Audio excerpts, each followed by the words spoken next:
You are listening to Beach in the Silence.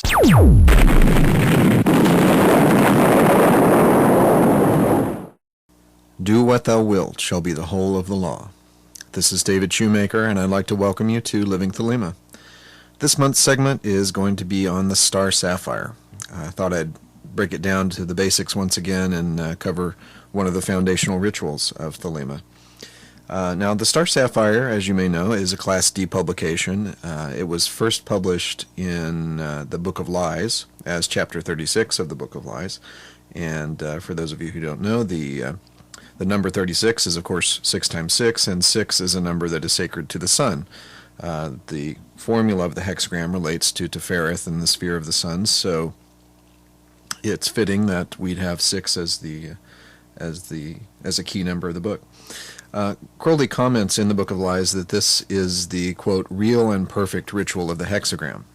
And while this sounds like it could be Crowley saying this is the sort of the new version of the lesser ritual of the hexagram, I'm going to argue that it serves a different purpose, and we'll see more of that a little bit later. So as usual, when I'm doing a ritual-based segment, I suggest you have the ritual in front of you, some sort of copy of the ritual in front of you, whether that's online or in a book.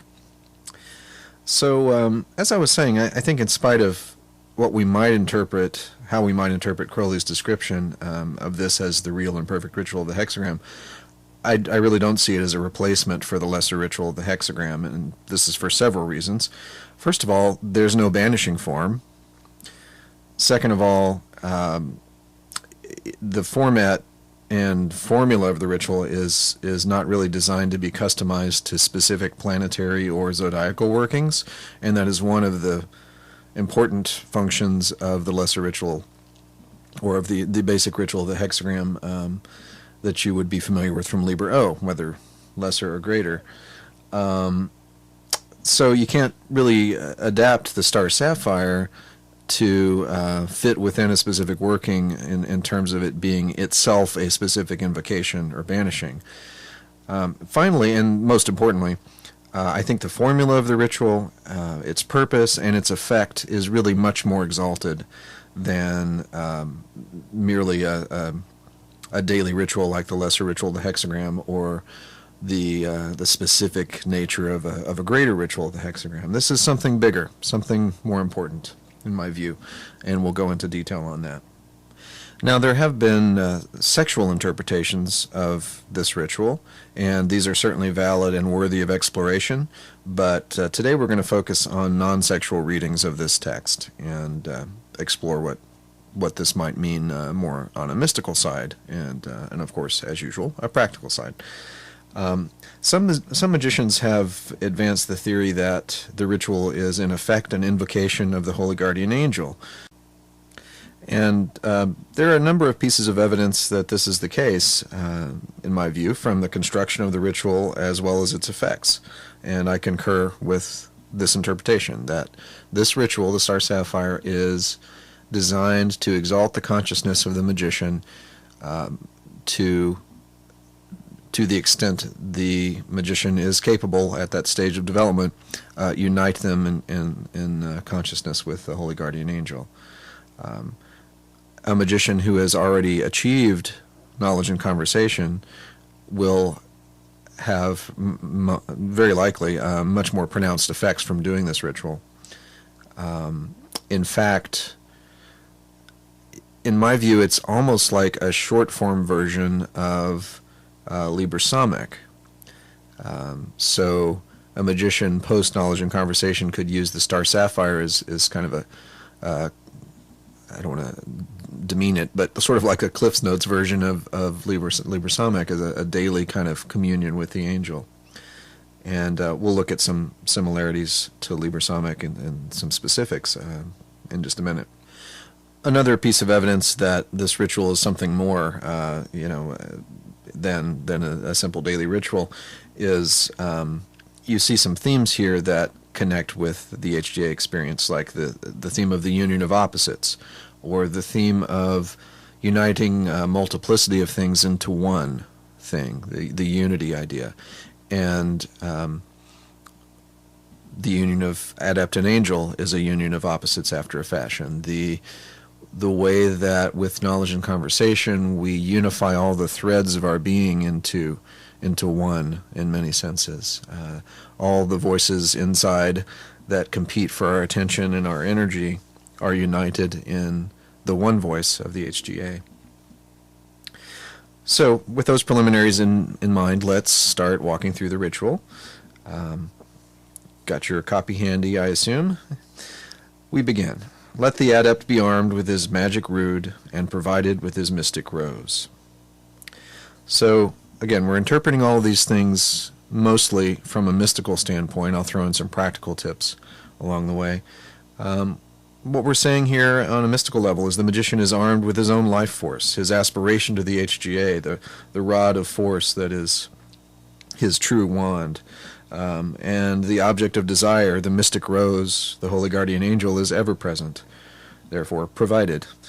In practical terms, it is actually useful to have a physical wand when you perform the ritual, as with other forms of the pentagram and hexagram rituals. Next we read, in the center, let him give the LVX signs, or if he know them, if he will and dare to do them, and can keep silent about them, the signs of Nox, being the signs of Puer, Weir, Puella, and Mulier. Omit the sign Isis rejoicing. Now, the LVX signs can be given as the full analysis of the keyword, just like in the lesser ritual of the hexagram.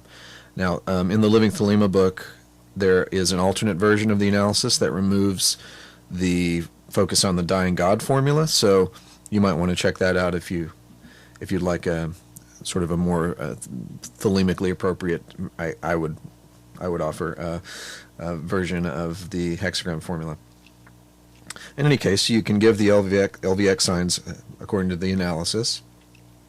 I suggest working with the LVX signs rather than the Nox signs at first, at least until there have been several months of practice with the LVX signs.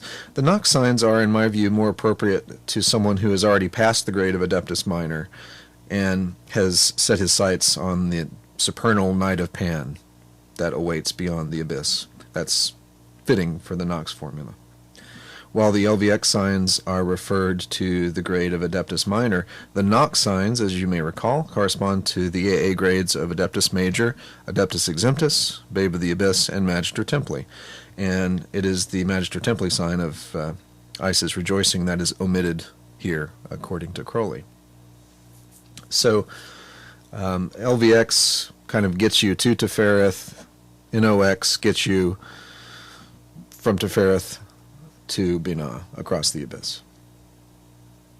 So you are standing in the center of the temple, you have given the analysis of the keyword, or the NOX signs. Then the instruction is as follows. Let him advance to the east and make the holy hexagram, saying, Pater et Mater unus Deus ararita, which translates as, the Father and Mother are the one God ararita. Now, in this ritual, I suggest you use the invoking form of the earth hexagram, as shown in Liber O, whenever the hexagram is drawn. Point the wand to the center of the hexagram you've just drawn, and then utter the phrase indicated. You can use the full phrase associated with Ararita if you wish, if you know it. That would be Ekudosh, Ekudothodorosh, Yakudotho, Tamaratho, Ehud. And this is usually translated as one is his beginning, one is his individuality, his permutation is one. So you can just vibrate Ararita as a notarchon of that, or the full phrase. So draw the hexagram, point the wand to the center, utter the phrase, and then carry a connecting line to the next quarter. And you'll do this for each subsequent quarter, so that by the time you're done, you'll have drawn a complete circle back to the east. Next, let him go round to the south, make the holy hexagram, and say, Mater et Filius unus Deus ararita. This translates as, Mother and Son are the one God, ararita. Next, let him go round to the west, make the holy hexagram, and then say, Filius et Filia unus Deus, Ararita. And this is son and daughter are the one God, Ararita. Finally, the instruction is let him go round to the north, make the holy hexagram, and then say, Filia et pater unus Deus Ararita. This is daughter and father are the one God, Ararita. So you see what we've done here. We've done a Deosil circle, father, mother, son, daughter, connecting them all the way around, including the daughter back to the father. So it's Yod He Vav He, the Tetragrammaton, an unending, unified circle of holy creation and transmutation. It's the power and potency of the Godhead itself manifesting in an individual's life as the influence of the HGA. So a much more exalted formula than a simple daily hexagram ritual, and to me a really beautiful ritualization of that formula, if I can use that word. So we've come around the circle, you've drawn the connecting line back to the east, then the ritual proceeds as follows. It says, let him then return to the center, and so to the center of all, making the rosy cross as he may know how, saying, Ararita, Ararita, Ararita. In this the signs shall be those of Set Triumphant and of Baphomet. Also shall Set appear in the circle. Let him drink of the sacrament, and let him communicate the same. Now there's a lot to work with there, and this is really the meat of the ritual, the climax of the ritual in many ways. If your mind works like mine, you've already been working on multiple sexual interpretations of those lines I just read. But in keeping with our stated purpose here, let's consider how these instructions can be understood mystically and practically. So you've returned to the center of the temple, but now you understand that having formulated this universal circle with the Tetragrammaton, this is the center of the universe. You're standing not just in the center of a physical circle, but as a representation of the circle of all, if you will. When you're back in this space, draw a symbol of your preference, which for you represents the rosy cross. Your teacher, if you're in AA, will have given you some instructions on this. Other orders may have other things they recommend at this point. But some examples, something that represents the union of opposites. Could be an ankh, a circled cross, the solar-lunar combination glyph of Tomegatherion. Lots of potential examples here. The really important thing in my view is that it is something that is powerful for you, that you will immediately resonate with as a symbol of the union of opposites, and of especially the union of adept and angel. So, having returned to the center and drawn the symbol of the rosy cross, you point to the center and vibrate once again Ararita. You'll recall that the instructions clearly say Ararita 3 times, so we're going to work in 3 Araritas here in what we're doing, and both of the signs of Set Triumphant and Baphomet. So, rosy cross, 1 Ararita. Now, give the sign of Set Triumphant and focus all your might in a rush of upward aspiration to the HGA as you vibrate Ararita. This is the communication of the sacrament. Next, give the sign of Baphomet, which is, as you recall, the legs spread wide, the arms in an upward curve, and you're looking upward, and it's a receptive sign in many senses. So you're giving the sign of Baphomet, vibrating Ararita for the 3rd time, and you feel a corresponding torrential downpour of the HGA's force filling you completely. This is the drinking of the sacrament. So do you see what we've done here? We've drawn a symbol of the union of opposites. Then we've embodied as forcefully as possible the expressive upward aspirational force to the angel, and then flung ourselves wide open for that influence to pour back into us in a receptive way. So this is one reason why the ritual has so much in common with Liber Samech, in my view. If you look at section G of Liber Samech and read the scholion that describes the inner work that goes along with that section, what Crowley's doing here is giving you the visualizations and the energetic processes that match this exactly, where you're doing this infinite upward expansion and infinite receptive opening up. I'll leave it to you to explore, experiment, and discover for yourself what is meant by the comment, "Also shall Set appear in the circle." This is one of those things that is best left to individual experimentation and interpretation, in my view. Now, having done all of this, and believe me, if you've done this right, you'll be standing in the center of that circle, really intensely blissed out and energized. Then you pronounce a unique set of phrases as follows. Omnia in duos, duo in unum, unus in nihil, hac nec quatuor, nec omnia, nec duo, nec unus, nec nihil sunt. And this translates as all in two, two in one in none. These are neither four, nor all, nor two, nor one, nor none.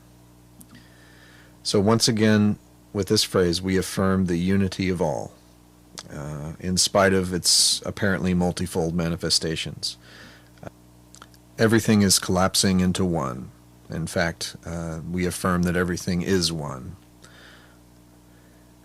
Now, the next phrase is more Latin here. It is Gloria Patri et Matri et Filio et Filii et Spiritui Sancto externo et Spiritui Sancto interno ut erat esterit in saecula saeculorum sexo in uno per nomen septem in uno ararita. Now, once again, vibrate the full phrase for ararita or just the notarchon, as you prefer.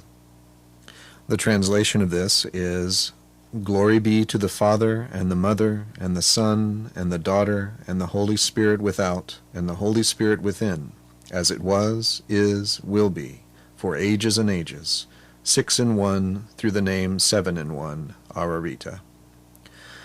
Beautiful, beautiful. And so we're affirming several things that we've just done here. We're affirming the Father, Mother, Son, Daughter tetrad, the tetragrammaton in the circle that we've just created.